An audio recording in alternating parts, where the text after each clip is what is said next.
ముఖ్యంగానండి 2025 సంవత్సరంలో వ్యాపారాలు చేసి కోట్లు సంపాదించేవారు, ఒక విధంగా చెప్పాలంటే వ్యాపార సంస్థలలో దుమ్ము దులిపే రాసులు ఈ 2025 సంవత్సరంలో అసలు అగ్రగామిగా నిలబడేటువంటి రాశులు ఉన్నాయి. దానిలో మొట్టమొదటి రాశి తులారాశి అండ్ మిథున రాశి, మూడోది కర్కాటక రాశి. ఈ మూడు రాశులు వ్యాపారంలో అభివృద్ధి అనేది కూడా చాలా బాగుంటుందండి. కొత్త కొత్త వ్యాపారాలకు అవకాశాలు ఈ 2025 సంవత్సరం ఎక్కువగా వస్తుందండి. పెట్టుబడులు, మీరు ఏదైనా వ్యాపార సంస్థలలో పెట్టుబడులు పెట్టడానికి ఇది ఒక మంచి అనుకూలమైనటువంటి టైంగా నేను చెప్తున్నాను.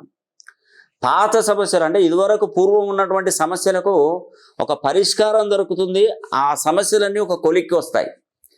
ఇప్పుడు ఈ 2025 సంవత్సరంలో కొత్త పార్ట్నర్స్ను, అదేవిధంగా కొత్త కొత్త మంది కస్టమర్లను కూడా మీరు కలిసేటువంటి అవకాశం ఎక్కువగా ఉంటుంది. అదేవిధంగా ఇంతటితో అయిపోదండి, విదేశీ వ్యాపారాల్లో కూడా అభివృద్ధిని సాధించే అవకాశాలు ఎక్కువగా ఉన్నాయి. మీకు నేను చెప్తున్నాను కదా, ఈ మూడు రాశులు తులారాశి, మిథున రాశి, కర్కాటక రాశిలో జన్మించినటువంటి వారు నిజంగా మార్కెట్లో కూడా మీ రెప్యుటేషన్ పెరుగుతుందండి, అద్భుతంగా ఉంటుంది. మీ దగ్గర పనిచేస్తున్నటువంటి సిబ్బంది సహకారం అనేది కూడా మీకు చాలా బాగా కలిసి వస్తుంది. ఒక విధంగా చెప్పాలంటే వ్యాపార విస్తరణలో కూడా ఎక్కువగా చేసే అవకాశాలు ఉంటాయి. పోటీదారులను అధిగమించడంలో, కొత్త ప్రాజెక్టులు తీసుకురా